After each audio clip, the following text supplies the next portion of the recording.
आज के वीडियो में हम हीट ट्रांसपोर्ट या फिर कहें हीट ट्रांसफर का एक और मोड जिसे कि कन्वेक्शन कहा जाता है, इसके बारे में बात करेंगे। देखिए, लास्ट वीडियो में हमने कंडक्शन पे बात किया था और हमें पता है कि हीट ट्रांसफर, हीट जो एक जगह से दूसरे जगह में ट्रांसफर्ड होता है, इसके बेसिकली फंडामेंटली 3 मोड्स होते हैं। एक तो कंडक्शन, दूसरा रेडिएशन और ये तीसरा जो है ये है कन्वेक्शन। इसी के बारे में आज हम बात करेंगे। ये एग्जैक्टली है क्या और इससे रिलेटेड, इसके कारण हुए कुछ इंटरेस्टिंग चीज़ों पे हम बात करेंगे कि कन्वेक्शन के कारण क्या होता है, क्या क्या इंटरेस्टिंग चीज़ें होती है। तो देखिए, अगर हम पानी को गर्म करें, किसी भी फ्लूइड में हमें कन्वेक्शन दिखता है। अगर हम पानी को गर्म करें तो वो किस तरह से गर्म होता है। ये एक कंटेनर है और इस कंटेनर में पानी है। इस कंटेनर में पानी है। अब जब हम इसे गर्म करते हैं तो क्या होता है, देखिए, ये जो सोर्स है, हीट का सोर्स है, ये सबसे पहले तो इस कंटेनर के नीचे वाले सरफेस को गर्म करता है। उसके कारण ये जो निचला वाला हिस्सा है, ये जो लेयर है पानी का, ये गर्म हो जाता है। गर्म होके ये एक्सपैंड कर जाता है। अब जब ये एक्सपैंड करेगा, टेम्परेचर इंक्रीज करने से थर्मल एक्सपेंशन होगा यहाँ पर। तो जब ये एक्सपैंड करेगा तो इसका जो डेंसिटी है, ये डेंसिटी कम हो जाता है। अब अगर आप कंपेयर करें ऊपर वाले लेयर के साथ, ऊपर वाला लेयर जो है रिलेटिवली ठंडा है, तो इसका डेंसिटी जो है ये ज्यादा है। तो ऐसे सिचुएशन में क्या होगा, बुयंसी के कारण क्या होगा, बुयंसी के कारण ये जो एक्सपैंडेड पानी है, जो गर्म हो चुका है, जिसका डेंसिटी कम हो गया, ये चला जाएगा ऊपर, और ऊपर का ठंडा पानी जिसका डेंसिटी ज्यादा है वो नीचे आ जाएगा। और नीचे आने के बाद वो फिर गर्म होगा, फिर वो एक्सपैंड करेगा, हल्का होगा या फिर कहीं डेंसिटी घटेगा और वो फिर ऊपर चला जाएगा। तो बेसिकली क्या हो रहा है, देखिए, गर्म पानी ऊपर जा रहा है, ठंडा पानी नीचे आके गर्म हो रहा है और गर्म होके फिर ऊपर जा रहा है। तो एक तरह का सर्कुलेशन यहां पर चलता है।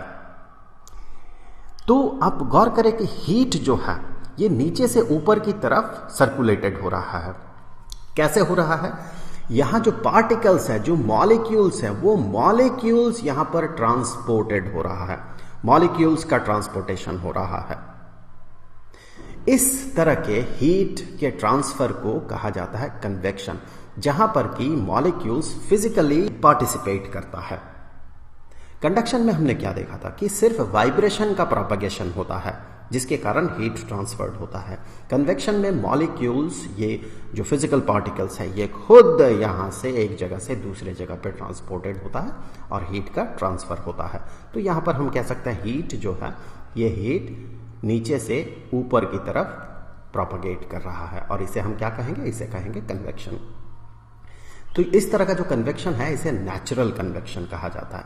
अगर कन्वेक्शन को आप बाय फोर्स, कोई इंजन लगा के, कोई मोटर लगा के अगर करते हैं तो उसे कहा जाता है फोर्स्ड कन्वेक्शन, और इसे क्या कहा जाता है, नेचुरल कन्वेक्शन। तो नेचुरल कन्वेक्शन में देखिए, ग्रेविटी का एक बहुत इंपॉर्टेंट पार्ट है, क्योंकि ग्रेविटी नहीं होता तो फिर यहां बुएंट फोर्स एक्टिव नहीं होता और ये कम डेंसिटी वाला पानी जो कि गर्म है, ये ऊपर नहीं जाता, और ज्यादा डेंसिटी वाला पानी जो कि ठंडा है वो नीचे नहीं आता। तो ग्रेविटी का एक बहुत इंपॉर्टेंट रोल है और बुएंसी यहां पर पार्टिसिपेट करता है।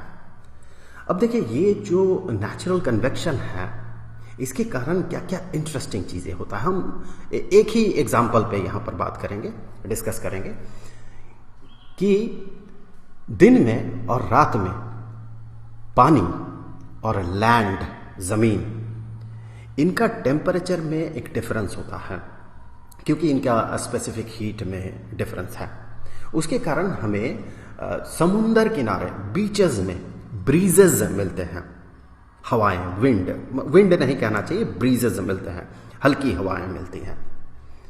चलिए देखते हैं वो क्यों होता है। ये मान ले समुंदर है और ये है लैंड, ये है लैंड, ये हो गया बीच, सी बीच।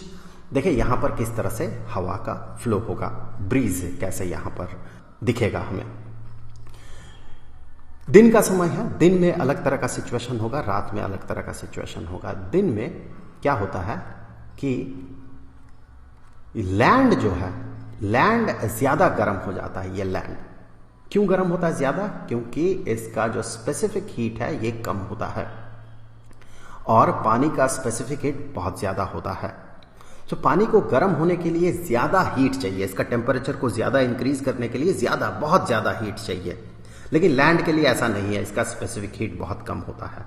तो दिन के समय में ये लैंड जो है इसका टेम्परेचर बहुत ज्यादा हो जाता है और समुद्र का टेम्परेचर, यहां पानी का टेम्परेचर कम रहता है। ऐसे में क्या होगा, देखिए यहां की हवाएं, इस जगह में जो हवा है और इस जगह में जो हवा है उनमें क्या डिफरेंस होगा। देखिए यहां का जो हवा है ये ज्यादा टेम्परेचर वाले लैंड के कांटेक्ट में रहने के कारण ये जल्दी और ज्यादा एक्सपैंड कर जाएगा। ऐसा करने से क्या होगा, ऐसा जब होगा तो ये जो हवाएं हैं ये ऊपर की तरफ चढ़ेंगे, ये ऊपर चला जाएगा और ये जब ऊपर चला जाएगा तो ऑब्वियसली इस जगह को तो भरना होगा। इस जगह को भरने के लिए इसके आसपास अगल बगल से जो ज्यादा डेंसिटी वाला हवा है, जैसे कि यहाँ का हवा को अगर आप कंपेयर करें यहाँ के हवा के साथ, तो इसका डेंसिटी जो है ज्यादा होगा क्योंकि ये रिलेटिवली ठंडा होगा, पानी के कांटेक्ट में है, पानी का टेम्परेचर कम है तो ये रिलेटिवली ज्यादा ठंडा होगा, तो इसका डेंसिटी ज्यादा होगा, यहाँ का डेंसिटी कम होगा। तो ये जो ज्यादा डेंसिटी वाला हवा है ये इस खाली जगह को भर देता है और ये इस तरह से फ्लो करता है। अब ये जो गर्म हवा है ऊपर चढ़ता है, ऊपर चढ़ने के बाद ठंडा होता है और ये वापस ऐसे नीचे उतर जाता है। तो एक सर्कुलेशन हमें यहां पर दिखता है। अगर बीच में, सी बीच में कोई इंसान खड़ा है तो उसे क्या दिखेगा, ये जो विंड है ये विंड समुंदर से आ रहा है, ये ब्रीज कहना चाहिए, ये ब्रीज जो है ये समुंदर से आ रहा है, तो इसे नाम दिया जाता है सी ब्रीज।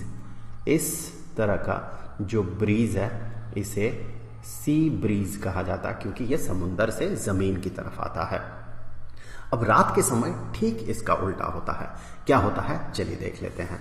रात के समय जो है पानी, इसका स्पेसिफिक हीट ज्यादा होने के कारण क्या होगा, ये देर से ठंडा होगा। रात का समय है, मैं चांद ड्रॉ कर दे रहा हूं। ये रात का समय है। अब क्या होगा, देखिए रात में हीट लूज करेगा, लैंड भी लूज करेगा हीट और ये समुंदर भी हीट लूज करेगा, पानी भी हीट लूज करेगा। लेकिन पानी का स्पेसिफिक हीट ज्यादा होने के कारण ये जिस अमाउंट में हीट लूज करता है इसका टेम्परेचर उस रेट से ड्रॉप नहीं करता है, जबकि लैंड जो है इसका टेम्परेचर बहुत ड्रास्टिक रेट से ड्रॉप कर जाता है और ये बहुत ठंडा हो जाता है। सो लैंड का टेम्परेचर रात में बहुत कम हो जाता है लेकिन पानी का टेम्परेचर रिलेटिवली लैंड के कंपैरिजन ये ज्यादा होता है। तो ऑब्वियसली इसका उल्टा इफेक्ट हमें दिखेगा। अब अगर कंपेयर करें यहाँ के हवा को और यहाँ के हवा को तो आप ये पाएंगे कि ये जो है ये ज्यादा एक्सपैंड करेगा क्योंकि ये पानी के कांटेक्ट में है जिसका टेम्परेचर रिलेटिवली ज्यादा है। तो ऐसे में क्या होगा, ऐसे में ये जो हवाएं हैं ये ऊपर की तरफ एक्सपैंड करके ऊपर की तरफ चला जाएगा और इस खाली जगह को भरने के लिए लैंड से ठंडी हवाएं जो है समुद्र की तरफ फ्लो करेगा और ये गर्म हवा जो है वो ऊपर चढ़ के ये ठंडा हो जाता है। फिर इस तरफ से एक सर्कुलेशन हमें दिखता है। अब अगर कोई बीच में रहता है तो उसे क्या दिखेगा, हवा किस डायरेक्शन से आ रहा है, हवा लैंड से समुद्र की तरफ जा रहा है। तो इस तरह के ब्रीजेस को लैंड ब्रीजेस कहा जाता है। So this is land breeze. इसी तरह के बहुत ही इंटरेस्टिंग फिनोमेना हमें दिखता है कन्वेक्शन के कारण। तो आई होप कि ये वीडियो आपके लिए हेल्पफुल रहा होगा। अब अगले वीडियो में हम रेडिएशन पे बात करेंगे। अब जाते जाते मैं आपको बता दूं कि इस पूरे चैप्टर का जो प्लेलिस्ट है उसका लिंक आपको डिस्क्रिप्शन में मिलेगा। तो आई होप कि अगले वीडियो में फिर मुलाकात होगी। तो मिलेंगे आपसे अगले वीडियो में, तब तक के लिए खुश रहें। Good bye.